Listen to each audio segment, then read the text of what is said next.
Alors, je cède donc la parole à Andrew Friedberg de l'University Simon Fraser de Vancouver et du Collège international de philosophie pour nous présenter son intervention. Merci beaucoup. Quand Thomas m'a invité à présenter, j'étais un peu étonné parce que les affaires militaires, ce n'est pas mon domaine. Je travaille sur la philosophie des techniques, mais pas spécifiquement sur les techniques militaires. Mais j'ai réfléchi un peu et j'ai découvert que effectivement j'avais quelque chose à dire. Et vous allez voir pourquoi. Alors, ce qui m'a inspiré pour la construction de cette petite conférence, c'était un souvenir d'un film qui s'appelle La Revanche des Geeks. C'est un film français sur des jeunes de Silicon Valley qui ont créé Silicon Valley. C'était des jeunes un peu incompétents socialement, peut-être pas très sociables, mais très bons en video game et en programmation. Alors, ils ont réussi dans la vie, quoique au début, au lycée par exemple, ils étaient sans doute l'objet de ridicule de la part des joueurs de football et d'autres sportifs qui avaient quand même le prestige masculin de leur côté. Tandis que, comme vous voyez dans cette image, et celui-là, ils ne sont pas exactement le rêve de chaque jeune lycéenne. Alors, ce qui m'a fait penser à ça, c'est que la masculinité et les militaires, c'est peut-être associé, mais les scientifiques qui ont créé la bombe atomique, ils étaient plutôt de cette espèce, de l'espèce des geeks, plutôt que de l'espèce des sportifs masculins. Et je me souvenais des choses un peu étonnantes. Sûrement, il n'y a pas eu l'équivalent en France, mais je me souviens quand j'étais petit, on lisait des bandes dessinées, et sur la dernière page, il y avait toujours une publicité, comme ça. Donc, pour la masculinité, on était bien servi. Comme ça. Skinny.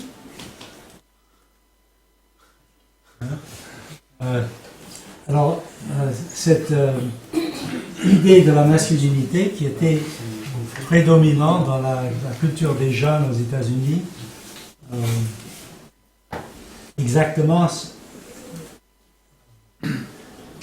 c'est exactement ça qui a humilié les geeks quand ils étaient jeunes, mais ils ont triomphé à la suite, parce que c'est eux qui sont devenus riches, et pas les types qui ressemblaient à lui, qui étaient les héros sur les champs de sport. Alors, ce qui m'a fait penser à ce film aussi, c'est le fait que, par rapport à la bombe atomique, c'est que j'ai été élevé au milieu de la communauté scientifique. Mon père était physicien, c'est là l'image de l'université où j'ai grandi. Et il a été invité à faire la bombe atomique parce qu'il était un physicien nucléaire, mais pour une raison qui n'a jamais été expliquée, il a refusé. De toute façon, il était dedans, il connaissait tous les gens qui avaient fait la bombe, ils étaient mes copains quand j'étais enfant. Donc j'ai grandi au milieu de ce milieu scientifique responsable de la bombe atomique. Alors, les scientifiques qui ont fait ce travail n'étaient pas exactement des geeks. Geeks n'existaient pas. Il n'y avait pas de geeks avant les années 50 ou 60. Ils ressemblaient un peu à ça. Ils étaient quand même peut-être des pré-geeks, assez introvertis, plutôt intéressés par la physique et pas très intéressés par le reste. Ils étaient des hommes modestes en général, pas très agressifs, pas machos du tout. Et pourtant, ils sont responsables de la création de la bombe. Alors, je ne sais pas comment ça marche avec les catégories introduites par Thomas ce matin, mais nous allons voir. Alors, on n'appelait pas les gens comme ça des geeks à l'époque, on les appelait des eggheads. Eggheads, des têtes d'œufs. Donc, les scientifiques, c'était des eggheads et donc, par définition, exclus de la culture masculine dominante qui était plutôt orientée vers les sports et le militaire. Alors, le deuxième homme dans chaque cas, c'est J. Robert Oppenheimer. Oppenheimer, qui était une sorte d'archétype, comme je l'ai expliqué plus tard, de l'intellectuel de l'époque, du egghead. Et ici, il n'est plus avec Einstein, il est avec General Groves, le général qui a dirigé le projet à Los Alamos, qui a créé la bombe. Alors, les scientifiques, comme je les ai décrits, ont été envoyés par l'armée dans un camp militaire dans le désert de la Nouvelle-Mexique, Los Alamos. C'est ça, à la fin de la guerre, Los Alamos, c'est une ville industrielle pour créer des bombes. Il faut faire le contraste avec ça. C'est un autre monde. Et il faut imaginer ces scientifiques sous commande militaire, des gens qui correspondent exactement au contraire de leur façon d'être. Ils devaient collaborer pendant plusieurs années pour faire la bombe. Alors, cette collaboration était très difficile. Ils avaient des vues complètement différentes. Ils avaient le même objectif, mais une façon complètement différente de le comprendre. Évidemment, les scientifiques voulaient gagner la guerre, comme les militaires. Mais à part cette ambition lointaine, ils étaient des gens complètement différents. Ça, c'est la façon dont Oppenheimer concevait le travail scientifique. When you see something that is technically sweet, you go ahead and do it and argue about what to do about it only after you've had your technical success. That is the way it was with the atomic bomb. C'est étonnant, hein? C'est un point de vue purement esthétique sur l'activité technique. Ça, c'est absurde du point de vue militaire. Et après la guerre, Oppenheimer a appelé au désarmement nucléaire. Encore exactement le contraire de ce que voulaient les militaires. Donc on voit qu'il y a là une impossibilité vraiment de collaboration. Et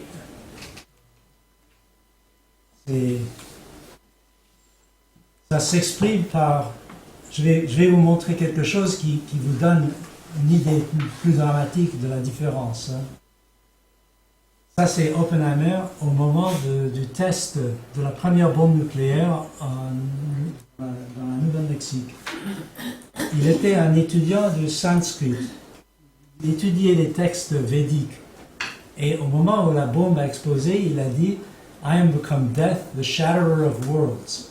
C'est une citation du Bhagavad Gita. Krishna s'identifie avec Vishnu, avec... comment il s'appelle l'autre? Shiva. Shiva, oui. Et donc, voilà un type qui a un point de vue esthétique et religieux sur son activité de scientifique et de technicien. Et par contraste, voilà le General Patton qui dit ceci. C'est au début du film Patton. Il s'adresse à ses troupes. Et il dit, men, all this stuff you hear about America not wanting to fight, wanting to stay out of the war, is a lot of bullshit. Americans love to fight. All real Americans love the sting and clash of battle. When you were kids, you all admired the champion marble shooter, the fastest runner, the big league ball players and the toughest boxers. Not the guy who was good in geometry. Yeah? Americans love a winner and will not tolerate a loser. Americans play to win all the time. That's why Americans have never lost and will never lose a war. The very thought of losing is hateful to Americans. Battle is the most significant competition in which a man can indulge. It brings out all that is best and it removes all that is base. Alors ça c'est comique, hein, pour nous. Mais il faut imaginer des jeunes, des adolescents qui vont entrer en bataille dans nos temps en 1943. Je sais pas, hein, je pense que pour eux, Patton était un héros, un vrai héros.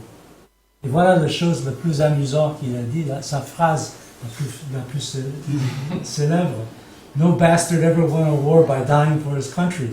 He won it by making the other poor dumb bastard die for his country. C'est pas exactement l'attitude aristocratique et de sacrifice de soi dont on a entendu parler ce matin. Hein. Mais c'est quand même une sorte de panache masculin, hein, masculine, un peu effrayant, hein, mais qui contraste absolument avec l'attitude des scientifiques. Trump essaie de faire revivre cette attitude. Hein. Et même dans ses mots. Juste. Après, Patton donnait cette image, mais c'est quelqu'un de beaucoup plus fin qui oui. paraissait pas juste. Oui, c'est vrai. Effectivement, il faisait des déclarations caricaturales en permanence. Je ne sais pas si c'est le cas de Trump, mais Patton c'était quelqu'un d'extrêmement intelligent, d'extrêmement cultivé aussi. Oui. Et même si ce passage que j'ai lu est comique, c'est magnifique, hein? C'est formidable. Quel verbe. Non, mais c'est vrai qu'il a étudié l'histoire, il s'imaginait une sorte de réincarnation des généraux romains. Il était un personnage assez étrange et très intéressant. Mais quand il a fait ce discours, il se présentait en tant qu'une certaine idéal, hein? Un idéal héroïque pour les jeunes soldats qu'il allait mener en bataille. Trump, c'est autre chose. Hein. Trump parle toujours de gagner. Voilà.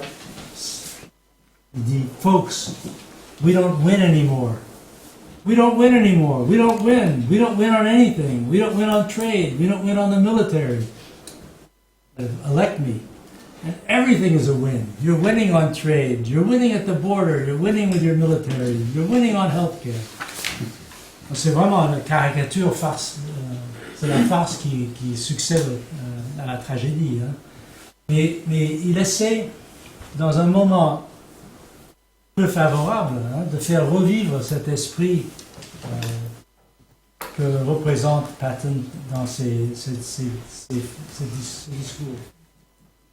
Alors, je veux mettre ça dans un contexte contemporain, ce contraste. D'abord, il faut savoir que les scientifiques ont gagné, ils ont eu leur revanche. Après la guerre, les militaires voulaient que les scientifiques travaillent pour eux, sous leurs conditions.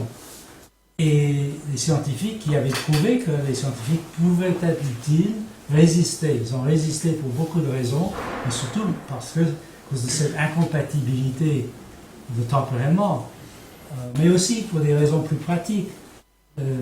La législation qui mettait les scientifiques sous le coup des militaires avait des provisions très dures pour les, comment ça s'appelle, security violations. Au secret. Oui, $10 000 je crois que c'est 10 ans de prison et 10 000 $ d'amende. Alors les scientifiques ne voulaient pas être dans une situation où ils étaient exposés à de telles punitions, ils ne voulaient pas travailler pour les militaires. Et ils ont fait du lobbying, ils ont trouvé des alliés au Congrès et ils ont réussi. L'argent pour la recherche devait passer par les universités. Donc ils sont restés sous la protection des universités tout en travaillant pour l'armée. Et donc ça, c'est leur revanche. Hein. Ils ne se sont pas enrichis comme des geeks de Silicon Valley, mais ils ont extrait des centaines de milliards de dollars pour soutenir leur recherche sans avoir à travailler directement pour les militaires. Alors qu'est-ce qui se passe aujourd'hui? Je pense que le revanche, c'est une précurseur des changements plus profonds dans la société américaine. L'idéal masculin représenté par les sportifs et les militaires est en déclin depuis la guerre du Vietnam et surtout depuis la guerre en Irak. Il y a, pour exemple, je donne comme exemple ce mouvement social contre le harcèlement.